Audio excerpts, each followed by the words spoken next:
question para sa'yo. Gaano ka kaseryoso na palaguin ang business mo ngayong 2024 and beyond? Let me know and rate mo yung sarili mo from 1 to 10. Kung 9, good. Pero kung 10, much better, di ba? Yung 100% na committed ka na lumago yung negosyo mo. And meron akong gustong i-share sa'yo on building an online business. Isa ito sa mga namimiss ng karamihan sa mga startup, matagal na, or planong magsimula ng pagbibuild ng online business. Especially kung meron kang product na ino-offer, services, importante na maunawaan mo na hindi pwedeng transaction na lang. So you need to build a community, a real community and a real brand dun sa business mo. Brand para sa akin, hindi naman ito yung brand ng product mo. Ikaw yung brand ng business mo. Ikaw yung unang-unang ambassador, promoter ng negosyo na meron ka, kahit services man yan. So napaka-importante nun, building a community and building a real brand, a real business. Okay? So pag-usapan natin, ilan sa mga trend na kailangan mo na sumabay sa panahon ngayon when it comes on building an online business is yung community and a hub-centric business model. Na-share ko na to sa isa sa mga content ko before and gusto ko lang mag-create ulit ng another video para mas maging clear sa'yo, maunawaan mo ano ba tong community in a hub-centric business model. Basically, ang gagawin mo dito is magkikreate ka ng platform, not just Facebook group alone, community. Para sa akin, ang community is something na dapat ikaw yung may control. So napaka-importante kasi nito, kung magagawa mo yon na ikaw yung makakapag-control ng business mo, control mo yung asset, diba? So mas maganda na ikaw dapat yung nagko-control ng asset mo. Kaya importante na build a community and build a platform na may ability ka na kaya mong makontrol. Okay, una, yung mga data na nandun, lahat. So, yun yung pag-uusapan natin dito sa video na to. So, bakit importante na mag-build ka ng community? Sabi ko nga sa'yo kanina, ang community is a group of people. Nandun yung nandun yung shared asset ng bawat isa. Also, a community is a great tool para makapag-build ka ng mas malalim na relationship, okay?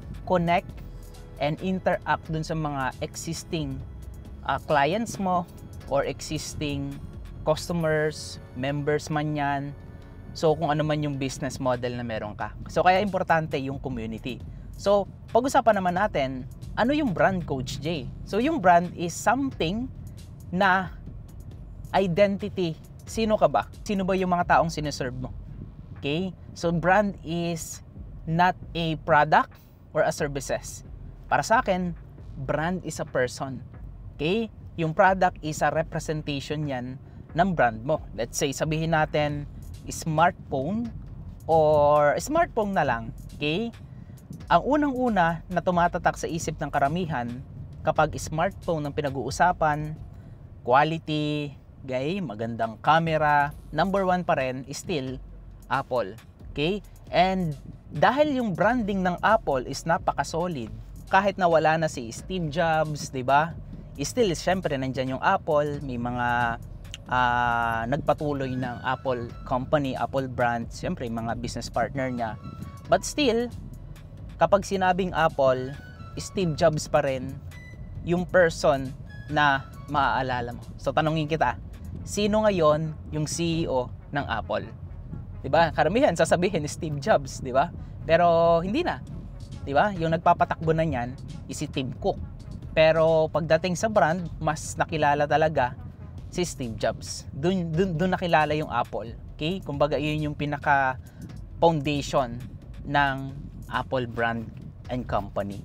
So, balikan natin, community and a real brand is napaka-importante sa negosyo. Meron akong gagawin na live masterclass and I invite you to join dahil yung masterclass na yon, doon ko i-share yung detailed strategy, step by step na strategy na pwede mong magamit and ma-implement about sa pagbibuild ng community and paano ka makakapag-build ng real brand or a real business. So kaya naman, I invite you to join. Just click the link below, or kung may nakikita ka dyan na button, i-click mo yon and register to our upcoming masterclass. I-share ko sa iyo yung the best business model na pwede mong simulan ngayong 2024 and beyond. Also, i-reveal ko rin sa iyo yung sekreto na hindi masyadong pinag-uusapan sa online marketing world, which is yung paano ka makakapag-build ng real community and a real brand.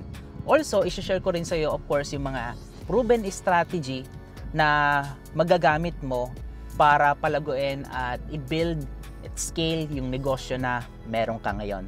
I'm so excited na ma-meet ka dun sa free masterclass na gagawin ko. Just go ahead, click the link below, and magkita-kita tayo inside the masterclass. This is Coach Jay.